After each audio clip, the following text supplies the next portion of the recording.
Today we're going to talk about communicating to lead.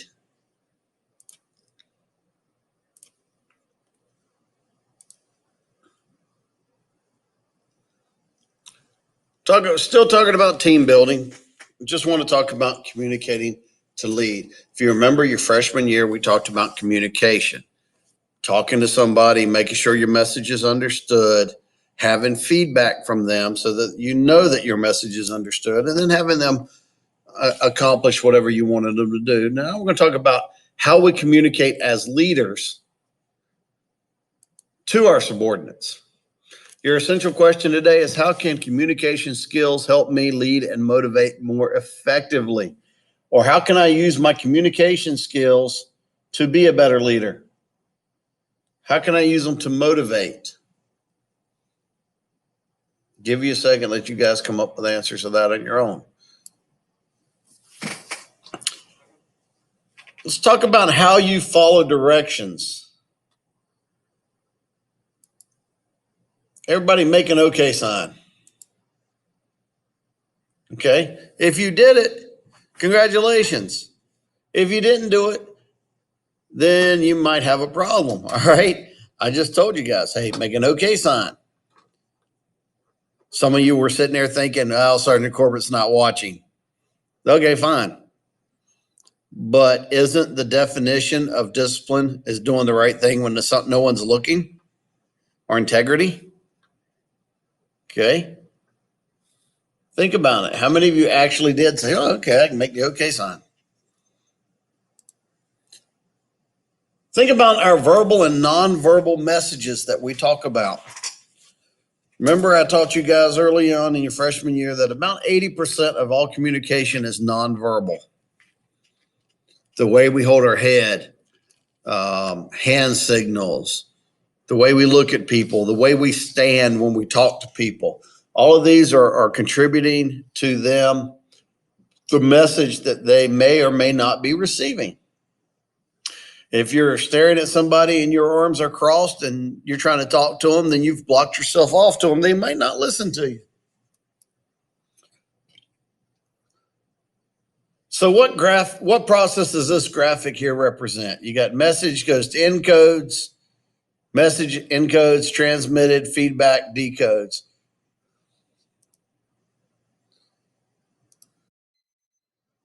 Course is the communication process. Stop. Okay. Remember, you come up with a message in your head. You figure out how you're going to transmit that message to the person. You send that message to the person. They get it in their head and they decode it and they say, oh, this is what they want. And then they give you feedback so that you know that they understood what your message was. Yeah, this is the communication process we've been talking about. Here's our learning objectives for this class. We're going to determine how communication is important for effective leadership. We're going to explain the basic flow and purpose of informal communication. We're going to review the major elements of a communication model, determine how to overcome barriers of effective communication, and we're going to talk about our keywords: communication, decode, emotional intelligence, encode, feedback, message, transference, and transmitted.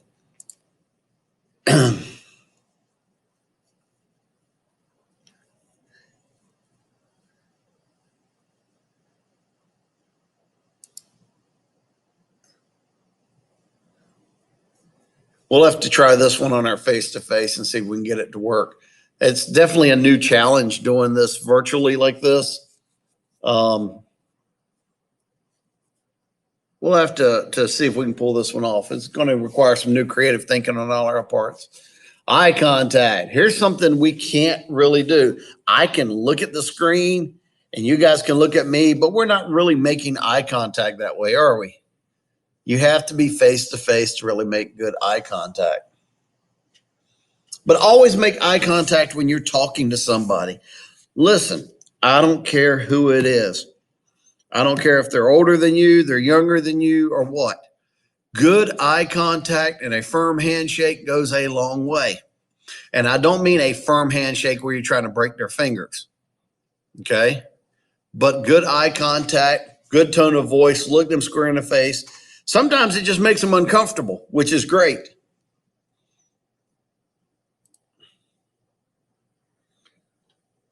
How important is it to communicate effectively to your team? You've got this message that you want to transmit. You want to tell your team to do something. How effective is it? How important is it to effectively communicate your message to them? If it's something you need them to do or they have to do, then by all means, it's extremely important, right? Because then they have to understand what you want. Next, we're going to look at our animation or our video on communication. It's not what you say, but what you do. This statement highlights the philosophy that actions speak louder than words. You are a model for others. They watch what you do, and if they admire you, will imitate your actions.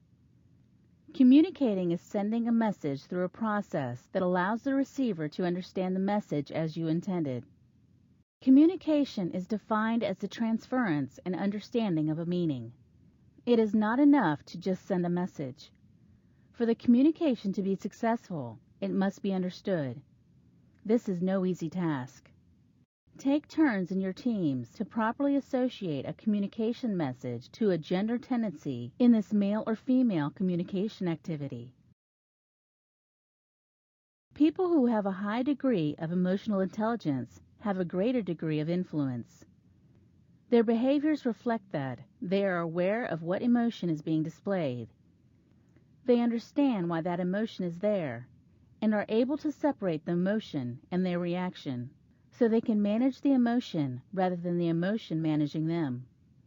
There are 5 competencies or skills to managing your emotions: self-awareness, self-regulation, self-motivation, empathy, and effective relationships. Take turns in your teams to properly associate the key points to each of these 5 skills to managing emotions. The communication process of sending and receiving a message is successful when the message is understood. But many barriers exist that get in the way of our message being understood. Your behaviors speak louder than your words. Your overall communication is increased by your ability to engage in your emotions rather than keeping them at bay. Emotional intelligence allows you to become aware of the emotions, regulate their consequences, find ways to motivate yourself to complete tasks you may not like to do, feel empathy with others, and build effective relationships, increasing the likelihood that the message sent is the message received. See if you can determine if the photos to follow enhance or interfere with effective communication in this nonverbal communication activity.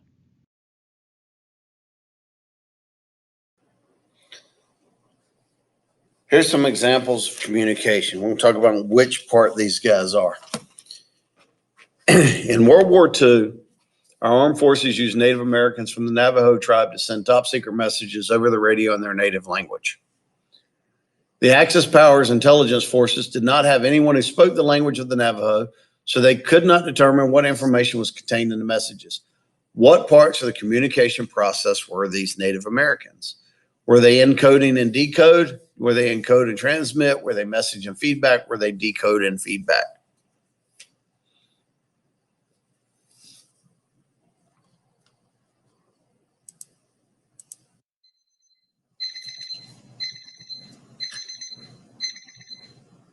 They were absolutely encode and decode.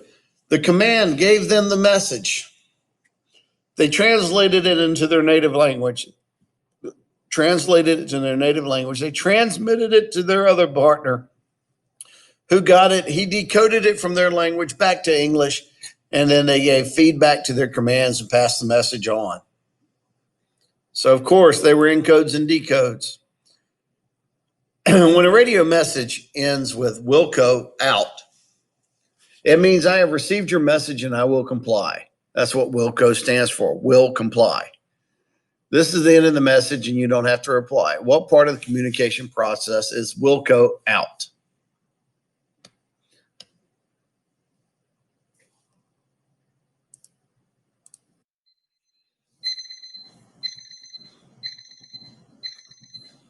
It is the feedback. You have gotten the message, you have translated, and you said, Roger, I will comply, I will do that, out. I'm finished with my radio transmission. Now, I will tell you guys that the military does not use Wilco anymore. Okay. It became redundant, but it still means the same thing. Yes, I will do it. I understand completely. So let's think about some behaviors that help to clearly communicate a message and those that block the communication process. What are some things that we do to help clearly communicate the message and some that block the process? This is going to be our classroom discussion. I want you to put this in the comments in the bottom below this video so that we can save them for Friday when we come to review.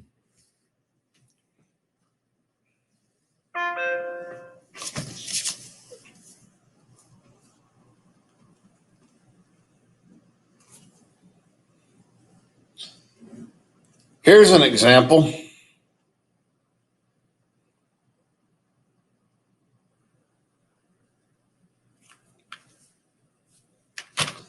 Text messages.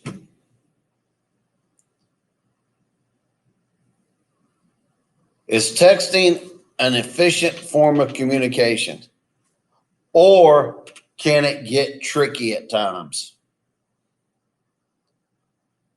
Texting sends the words, but not necessarily the meaning. Or sometimes we lose something through the nonverbal communication so that they don't understand exactly what we mean. Okay. How many of you have ever sent a text message and it's gotten confused by the other person and they got upset because they couldn't hear the tone of your voice, they couldn't hear you laugh or whatever?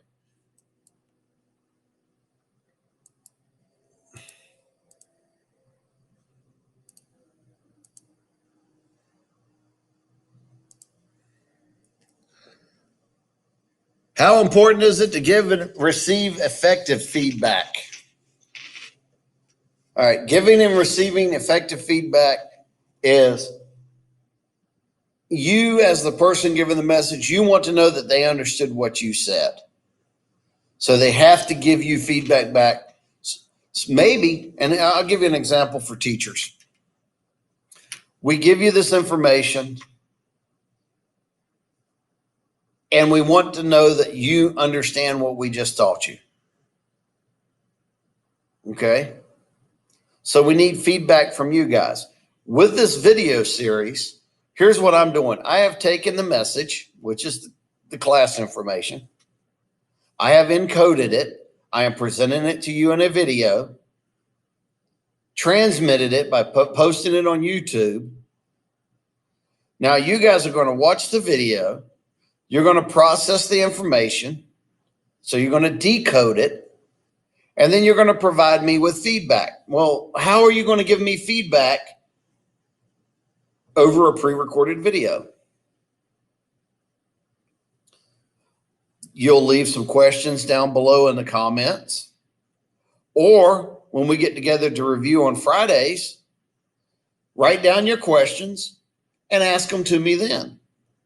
And all I'm going to do on Fridays is we're just going to roll right through some of these videos and we'll have you guys bring up some points. And that way, I want to know by the end of the day Friday, I want to know that you have no questions whatsoever about anything that we have covered. Okay, guys?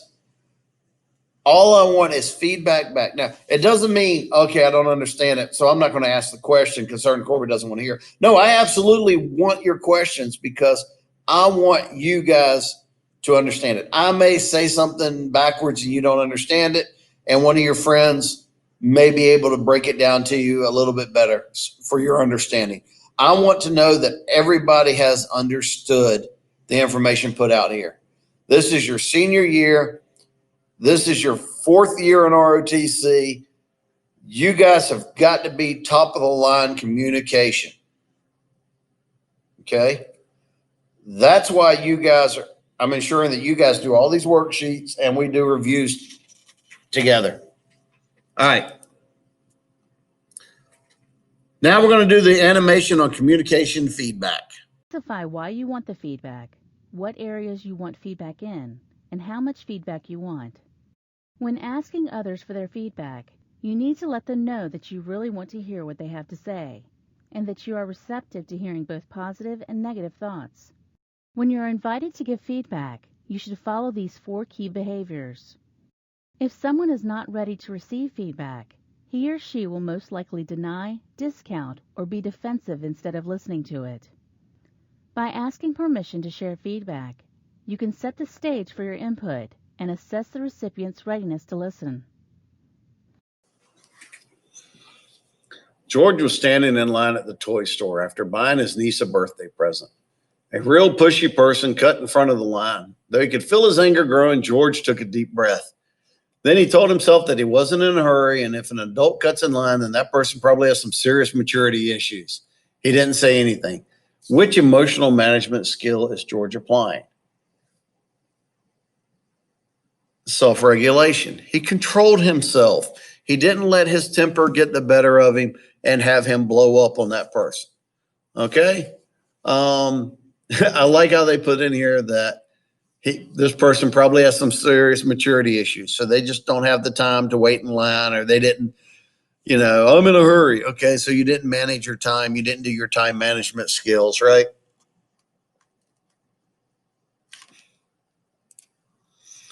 Providing effective feedback, both positive and constructive, is a key part of the communication process. Which of the following is the least effective method of providing effective feedback? Ask permission. May I talk to you about something I observed in your performance? Focus on specific behaviors. You seem to be anxious at the start of the exam. C, get feedback from more than one source to validate the feedback.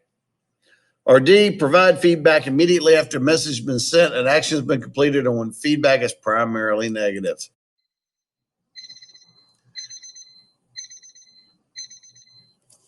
Provide feedback immediately after a message has been sent and action has been completed, and when feedback is negative. Negative feedback does not help. Negative feedback, and they don't mean like, no, I didn't understand it. Negative feedback is something that's derogatory, yelling at somebody, screaming, saying, hey, look, you didn't do this. You're a screw up, blah, blah, blah. Okay? You don't want to do that. That does not help the situation at all. The famed 5 competencies for managing emotions. Where did I see this, Sergeant Corbett? Well, if you're following along in your textbooks, you'll have read all of these, okay?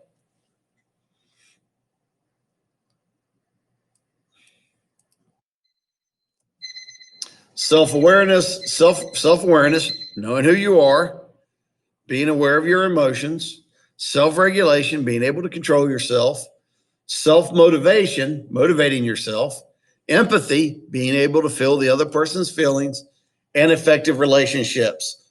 Effective relationships does not mean romantic relationships, but is this person, can I work with this person? Can I talk to this person? Think about your own communication skills and leadership situations. Do I provide that effective leadership? I had somebody tell me several weeks ago during the summer that they felt that one of our leaders was a bully because this individual just likes blowing up on people and he likes ordering people around, and all they do is they boss people around. Guys, that is not effective leadership. Okay. Understand that you have to talk with somebody, feel empathetic, understand where they're coming from, and then adapt the situation.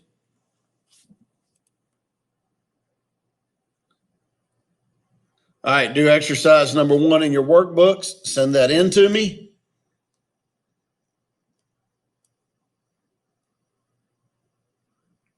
And do the success profiler in the workbooks. And how many of you guys think that improving your communication skills is probably a good plan? I'm willing to bet right now, before we even get into the Friday review, that it's going to be quite a few of you guys.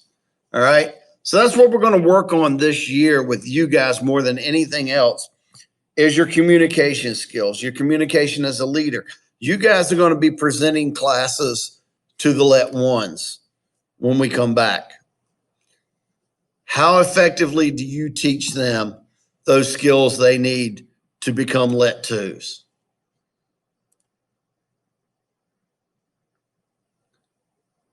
How am I going to improve my skills? Some of you guys are probably thinking, I need to sit back and think about myself for a minute, make sure I don't blow up. I have temper, I have anger issues. Maybe you don't talk loud enough. Maybe you get confused easily. Okay. Do the improving and making it work activities in your notebooks. Remember, you have to submit all of those to me. Same with your performance assessment task in your book. Continue to do those for the rest of your class period today and in tomorrow's worksheets on your remote learning day. Get that stuff submitted to me so that I can give you guys grading. And by all means, be safe. And I'll see you guys here on your next face-to-face meeting day.